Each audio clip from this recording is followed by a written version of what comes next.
एक बार भगवान विष्णु क्षीर सागर में शेषनाग पर विश्राम कर रहे थे। देवी लक्ष्मी उनके सम्मुख ही विराजमान थी। तभी ब्रह्मा जी के साथ अन्य देवता उनके समक्ष पधारे। जय ब्रह्मदेव, हे सच्चिदानंद, हे सृष्टि पालक। पापी रावण से पीड़ित होकर ये पृथ्वी, ऋषि, मुनि, देवता, गंधर्व सब आपकी शरण में आए हैं। इनकी रक्षा कीजिए भगवान। रक्षा कीजिए प्रभु, हमारी रक्षा कीजिए। रक्षा कीजिए प्रभु, हमारी रक्षा कीजिए। पृथ्वी पर सत्य का नाश हो रहा है प्रभु। पृथ्वी पर पाप की शक्तियां बढ़ रही हैं। लंका के राजा रावण ने तीनों लोकों में आतंक फैलाया हुआ है। देव, दानव, मनुष्य कोई उस पापी रावण के सामने टिक नहीं पाता, क्योंकि स्वयं ब्रह्मा और महादेव ने रावण को वरदान दिया है कि रावण की मृत्यु देव, दानव, नाग, किन्नर किसी के हाथों नहीं हो सकती। प्रभु, आपकी सृष्टि का भार उठाना मेरा परम धर्म है, पर जब पृथ्वी पर धर्म की जगह अधर्म अपना स्थान बनाने लगे तो मैं भी डोलने लगती हूँ। मैं अधर्म का भार कैसे संभालूं प्रभु? पाप की अग्नि से मैं जलने लगी हूँ। प्रभु, मेरी रक्षा कीजिए। पृथ्वी त्राहि त्राहि कर रही है प्रभु। जब अभिमानी रावण चलता है तो ऐसा लगता है मानो अपने पांव तले पृथ्वी को कुचल देगा। पृथ्वीवासी घबरा रहे हैं प्रभु। समस्त ऋषि मुनि भी रावण के आतंक से परेशान हैं। अबलाओं और मानवता की लाज बचाने वाला पृथ्वी पर कोई नहीं प्रभु। यदि कोई सत्य और धर्म की राह पर चलने के लिए सोचता है तो वह मनुष्य जीवित नहीं रहता। हर प्राणी को पाप के रास्ते पर चलने के लिए विवश किया जा रहा है। जब पाप की शक्ति बढ़ जाए तो पुण्य की शक्ति का जन्म होना आवश्यक है प्रभु। आपके कथन अनुसार जो व्यक्ति परिश्रम, पूजा, पाठ और अच्छे कर्म करेगा उसको आपका आशीर्वाद अवश्य प्राप्त होगा। इसलिए प्राणियों की रक्षा करना आपका कर्तव्य है प्रभु। इक्ष्वाकु वंश के तेजस्वी राजा दशरथ अयोध्या के राजा थे। उनकी 3 पत्नियां कौशल्या, कैकेयी और सुमित्रा थीं। राजा दशरथ के पास धन, वैभव, शौर्य की कोई कमी नहीं थी। उनकी प्रजा भी सभी प्रकार से सुखी थी, पर चिंता का एक कारण यही था कि राजा दशरथ के कोई संतान नहीं थी। वो संतान प्राप्ति की इच्छा से सदैव चिंतित रहते थे।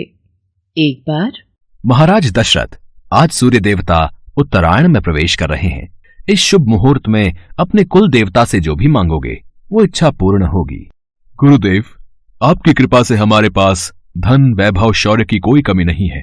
बस हमें दुख इस बात का है कि हमारे कोई संतान नहीं है। मुझे तो भय है कि कहीं सूर्य वंश का सूर्य दशरथ के साथ ही समाप्त न हो जाए। आप निराश मत होइए राजन। भगवान सूर्य आपकी मनोकामना अवश्य पूरी करेंगे, परंतु उसके लिए पुत्र कामेष्ठी यज्ञ करना होगा। तो फिर गुरुदेव, उसमें देरी क्यों? आप यज्ञ का आयोजन कीजिए। देवी कौशल्या, ये यज्ञ मैं नहीं कर सकता। वेदों के ज्ञाता ऋषि श्रृंग मुनि इस यज्ञ को करवा सकते हैं। वो इसमें अधिक निपुण हैं। तो फिर उनको बुलाइए गुरुदेव और यज्ञ का अनुष्ठान कीजिए। देवी कैकेयी, उसके लिए महाराज दशरथ को स्वयं उनके पास जाना होगा और यज्ञ करने के लिए प्रार्थना करनी होगी। ऋषि वशिष्ठ, मैं आज ही ऋषि शुंग मुनि के आश्रम में जाऊंगा और उनसे विनती करूंगा कि वो मेरी प्रार्थना स्वीकार करें। उसके पश्चात राजा दशरथ नंगे पांव चलकर ऋषि श्रृंग मुनि के आश्रम में पहुंचे और उनसे भव्य यज्ञ कराने की प्रार्थना की। राजा दशरथ की आंखों से आंसुओं की धारा बहने लगी। उनकी प्रार्थना सुनकर ऋषि श्रृंग मुनि ने यज्ञ का आयोजन प्रारंभ किया। यज्ञ शुरू करने के साथ ही राजा दशरथ ने अपनी चतुरंगिनी सेना के साथ श्याम कर्ण नाम का घोड़ा छोड़ दिया। इसके बाद उनका यज्ञ शुरू हुआ। इस यज्ञ में ऋषि श्रृंग मुनि के साथ साथ सभी ऋषि मुनि, तपस्वी, विद्वान, मित्र, राजा महाराजा और उनके गुरु वशिष्ठ भी शामिल हुए। इन सभी लोगों की उपस्थिति में यज्ञ का आरंभ हुआ। मंत्रोच्चार से चारों दिशाएं गूंज उठी और यज्ञ की आहुति से सभी दिशाएं महक उठी और हवन कुंड की अग्नि में से अग्निदेव प्रकट हुए। उनके हाथ में खीर का पात्र था। राजन, ये खीर का पात्र लो और इस खीर को अपनी तीनों रानियों में बांट दो। जिस इच्छा से तुमने इस यज्ञ का आयोजन किया है, तुम्हारी वो इच्छा पूर्ण होगी। धन्यवाद अग्निदेव, आपने मेरी सारी चिंताएं दूर कर दी। आपकी जय हो अग्निदेव। यज्ञ के समाप्त होने के बाद महाराज दशरथ ने अपने सभी अतिथियों, ऋषि मुनियों, ब्राह्मणों आदि को दान देकर सकुशल विदा किया। कौशल्या, ये खीर का पहला भाग मैं तुम्हें देता हूँ, इसे ग्रहण करो। कैकई, ये खीर का दूसरा भाग हम तुम्हें देते हैं। ये लो सुमित्रा, खीर का तीसरा भाग तुम खाओ। सुमित्रा, तुम सबसे छोटी हो, इसलिए पहले मेरी इस खीर का थोड़ा हिस्सा तुम खाओ। आपने सही कहा दीदी, फिर तो मेरी खीर का भी कुछ भाग मैं सुमित्रा को देती हूँ। कौशल्य और कैकई अपनी खीर में से एक एक निवाला सुमित्रा को खिला देती हैं। इस प्रकार सुमित्रा खीर का एक भाग नहीं, 2 भाग ग्रहण करती है। यज्ञ के प्रभाव से राजा दशरथ की तीनों पत्नियां गर्भवती हो गईं और चैत्र मास के शुक्ल पक्ष की 9वीं तिथि को पुनर्वसु नक्षत्र में राजा दशरथ की सबसे बड़ी रानी कौशल्या ने शिशु को जन्म दिया। वह शिशु बेहद ही आकर्षक और तेजस्वी था और वह और कोई नहीं बल्कि भगवान विष्णु का ही स्वरूप था। इसके बाद रानी कैकई ने एक पुत्र और रानी सुमित्रा ने 2 तेजस्वी पुत्रों को जन्म दिया। 4 पुत्रों को पाने के बाद महाराज दशरथ बहुत ही प्रसन्न हो गए और उन्होंने पूरे राज्य में उत्सव मनाया। कुछ समय बाद चारों पुत्रों का नामकरण किया गया। महर्षि वशिष्ठ ने दशरथ जी के बड़े पुत्र का नाम राम, दूसरे का भरत, तीसरे का लक्ष्मण और सबसे छोटे पुत्र का नाम शत्रुघ्न रखा।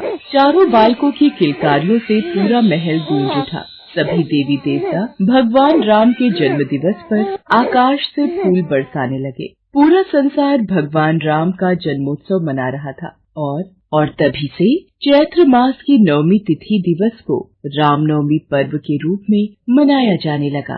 आप सभी को रामनवमी की हार्दिक शुभकामनाएं। समय पहले की बात है। भरतपुर नामक गांव में चंदन नाम का एक लड़का रहता था। वो स्वभाव से बहुत आलसी था, परंतु उतना ही वो भोला भाला भी था। वो दिन भर कोई काम नहीं करता था, बस सारा दिन खाना और सोना ही उसकी आदत थी। उसके परिवार के सदस्य भी उसे जब काम करने के लिए कहते तो वो बहाना बनाता। ऐसे ही एक दिन, अरे चंदन, जब देखो तब सोया रहता है, आलस छोड़ और जाकर कोई काम कर। तेरा भाई लाखन सही कह रहा है चंदन, तुझे कोई काम ढूंढना चाहिए। कब तक तेरा भाई अकेले मेहनत करता रहेगा? आप सबके ताने सुन सुनकर तो मैं तंग आ गया हूँ। कोई तो स्थान होगा जहाँ मुझे बिना कोई काम किए भोजन मिलता रहे। अब मैं कुछ दिनों के लिए गांव से बाहर घूमने जा रहा हूँ। इतना कहकर चंदन घर से निकल पड़ा। यूं ही भटकते हुए वो एक आश्रम में पहुंचा।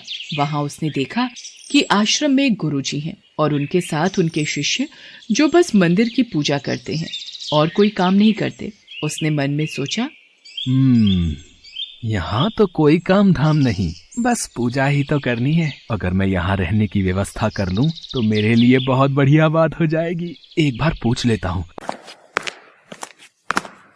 प्रणाम गुरुजी, मैं दूर गांव से आया हूँ। अगर आपको कोई परेशानी न हो तो क्या मैं यहाँ कुछ दिन आपके आश्रम में रह सकता हूँ? हाँ हाँ, क्यों नहीं, तुम इस आश्रम में अवश्य रुक सकते हो।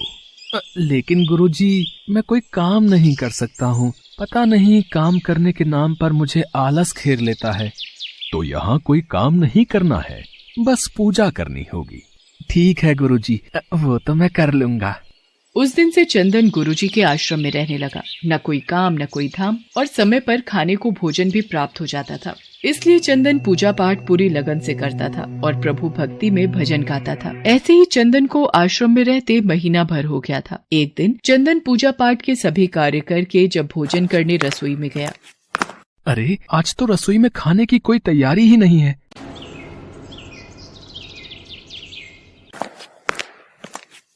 गुरुजी, आज खाना नहीं बनेगा क्या? चंदन, आज एकादशी है। आज आश्रम में सबका उपवास है और आज तुम भी उपवास रखो। आज भोजन नहीं बनेगा। नहीं नहीं गुरुजी, अगर मैंने उपवास कर लिया तो कल का दिन नहीं देख पाऊंगा। मैंने कभी भी उपवास नहीं रखा और मैं उपवास नहीं रख सकता। मैं तो बिल्कुल भूखा नहीं रह सकता। मुझे तो बहुत भूख लगती है। ठीक है चंदन, अगर तुम्हें उपवास नहीं रखना तो तुम मत रखो, पर खाना भी तुम्हारे लिए कोई और नहीं बनाएगा। तुम्हें अपना खाना स्वयं बनाना पड़ेगा। चंदन तो स्वभाव से निरा आलसी था। उसे तो बस बैठकर खाने की आदत थी, पर भूख भी तो शांत करनी थी। मरता क्या न करता। गया रसोई में, लकड़ी, आटा, तेल, घी, सब्जी लेकर चंदन अभी खाना बनाने बैठा ही था, तभी गुरुजी आ गए। चंदन, तुम आज नदी के उस पार जाकर रसोई बना लो, और जब तुम भोजन बना लोगे तो राम जी को भोग जरूर लगा लेना। ठीक है गुरुजी, मैं भोजन तैयार करके भोग लगा दूंगा। अब मैं चलता हूँ। चंदन ने नदी पार पहुंचकर पहली बार जैसे तैसे खाना बनाया। ये भोजन बनाना तो कितना मुश्किल कार्य है। चलो जैसे तैसे बन ही गया, अब जल्दी से खा लेता हूँ। बहुत जोरों की भूख लगी है। पर याद आया, गुरुजी ने कहा था कि भोजन करने से पहले राम जी को भोग लगाना है। आओ मेरे राम जी, भोग लगाओ जी। प्रभु राम आइए, श्री राम आइए, मेरे भोजन का भोग लगाइए। अरे मेरा भजन भी समाप्त हो गया, भोजन ठंडा हो रहा है, पर भगवान तो आए नहीं। जब कोई नहीं आया तो चंदन बेचैन हो गया कि यहाँ तो भूख लग रही है और राम जी आ ही नहीं रहे। भोला मानस जानता नहीं था कि प्रभु साक्षात तो आएंगे नहीं, पर गुरुजी की बात मानना जरूरी है। पर चंदन भी अपनी बात पर डटा रहा। देखो प्रभु राम जी, मैं समझ गया कि आप क्यों नहीं आ रहे हो। मैंने रूखा सूखा बनाया है और आपको तर माल खाने की आदत है।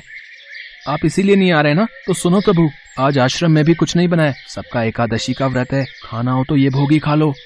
वो कहते हैं ना, भगवान भी भक्त के वश में होते हैं। श्री राम अपने भक्त की सरलता पर बड़े मुस्कुराए और माता सीता के साथ प्रकट हो गए। गुरुजी ने तो कहा था कि राम जी आएंगे, पर यहाँ तो माता सीता भी आई हैं और मैंने तो भोजन बस 2 लोगों का बनाया है। अगर एक को भोजन खिलाऊंगा तो दूसरे को ना पूछूं तो वो भी तो अच्छी बात नहीं है ना। कोई बात नहीं, मैं आज इन दोनों को ही भोजन खिला देता हूँ। मैं आज भूखा रह लूंगा। प्रभु, आपके इस भक्त ने तो भोजन बहुत ही स्वादिष्ट बनाया है। तभी तो मैंने तुम्हें यहाँ अपने साथ आने का आग्रह किया था।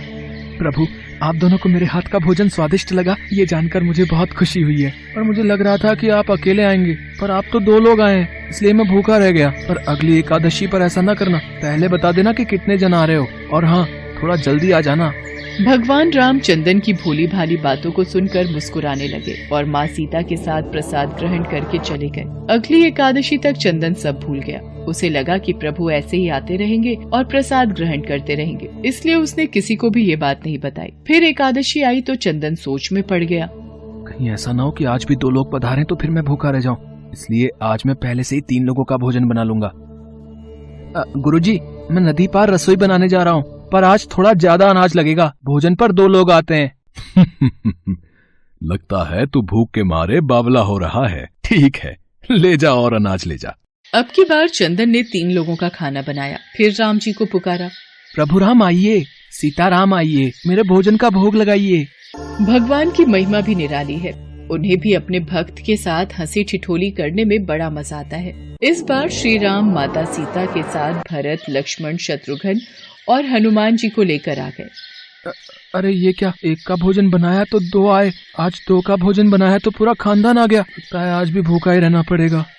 चंदन ने सबको भोजन खिलाया और बैठे बैठे देखता रहा। अनजाने ही उसकी आज भी एकादशी हो गई। फिर अगली एकादशी पर चंदन ने गुरुजी से कहा, गुरुजी, ये आपके प्रभु राम जी अकेले क्यों नहीं आते? हर बार कितने सारे लोग ले आते हैं, इस बार अनाज ज्यादा देना। ये चंदन हर बार मेरे से अनाज बढ़ा कर ले जाता है। कहीं ये अनाज को बाजार में बेचता तो नहीं है। मुझे इसके पीछे जाकर देखना पड़ेगा। ठीक है चंदन, भंडार में से जितना अनाज चाहिए ले लो। चंदन जब अनाज लेकर नदी पार चला गया तो गुरुजी भी छुपकर उसे देखने चल पड़े। इस बार भोजन पहले नहीं बनाऊंगा, पता नहीं कितने लोग आ जाएं। पहले बुला लेता हूँ, फिर बनाता हूँ। प्रभु राम आइए, श्री राम आइए, मेरे भोजन का भोग लगाइए। देखते ही देखते सारा राम दरबार मौजूद हो गया। राम जी मुस्कुराए। सीता माता भी गदगद हो गई चंदन के मासूम जवाब से। प्रभु ये क्या, हम सब तो आपके साथ यहाँ पर भोजन के लिए पधारे हैं, पर यहाँ पर तो प्रसाद तैयार ही नहीं है। प्रभु, इस बार मैंने ना खाना नहीं बनाया। क्यों चंदन, आज तुमने हमारे लिए प्रसाद क्यों नहीं बनाया? राम जी, भोजन बनाकर क्या फायदा, मैं तो भूखा ही रहूंगा। फिर क्या फायदा बनाने का, आप ही बना लो और खुद ही खा लो। क्या करें भैया, भक्त की इच्छा है, पूरी तो करनी ही पड़ेगी। चलो लग जाओ काम पर। लक्ष्मण, तुम लकड़ी काट लो। देवी सीता, तुम आटा गूंथ लो। मैं चूल्हे की तैयारी। राम जी के साथ सब मिलकर रसोई बनाने लगे। चंदन एक तरफ बैठकर देखता रहा। माता सीता राम जी के साथ जब रसोई बना रही थी तो कई ऋषि मुनि व यक्ष गंधर्व प्रसाद लेने आने लगे। यहाँ तो कोई दिखाई नहीं दे रहा। ये बिना भोजन बनाए अकेला भूखा क्यों बैठा है? चंदन बेटा, क्या बात है, खाना क्यों नहीं बनाया? गुरुजी, आप अच्छा किया, गुरुजी आप आ गए। देखिए कितने लोग आते हैं प्रभु के साथ। मुझे तो यहाँ पर कुछ नहीं दिख रहा सिवाय तुम्हारे और अनाज के। एक तो इतनी मेहनत करवाते हैं प्रभु, भूखा भी रखते हैं और ऊपर से गुरुजी को दिख भी नहीं रहे। ये और बड़ी मुसीबत है। राम जी, आप गुरुजी को दिख क्यों नहीं रहे? चंदन, मैं उन्हें नहीं दिख सकता। क्यों? गुरुजी तो बड़े पंडित हैं, ज्ञानी है, विद्वान है, उन्हें तो बहुत कुछ आता है, उनको क्यों नहीं दिखते आप? माना कि उनको सब आता है, पर वे सरल नहीं हैं तुम्हारी तरह, इसलिए उनको नहीं दिख सकता। गुरुजी, प्रभु कह रहे हैं कि आप सरल नहीं हैं, इसलिए आपको नहीं दिखेंगे। वाकई मैंने सब कुछ पाया, पर तुम्हारी तरह सरलता नहीं पा सका। और प्रभु, तुम मन की सरलता से ही मिलते हैं। पर हे प्रभु श्री राम, मेरी आपसे विनती है कि मुझे अपने दर्शनों से कृतार्थ करें। प्रभु श्री राम प्रकट हो गए और गुरुजी को भी दर्शन दिए। इस तरह एक भक्त के कहने पर प्रभु ने रसोई बनाई। गुरुजी समझ चुके थे कि चंदन मन का बहुत ही भोला भाला है और भगवान तो अपने भक्तों के सच्चे प्रेम को लालायित रहते हैं। चंदन को भगवान के साक्षात दर्शन की बात सुनकर उसकी माता और भाई भी बहुत गर्वित होते हैं। चंदन अब घर लौट आया था। वो अपनी माँ और भाई के कामों में भी हाथ बटाने लगा था। उसे विश्वास था कि वो जो भी भोजन बनाएगा प्रभु श्री राम उसे जरूर खाने आएंगे।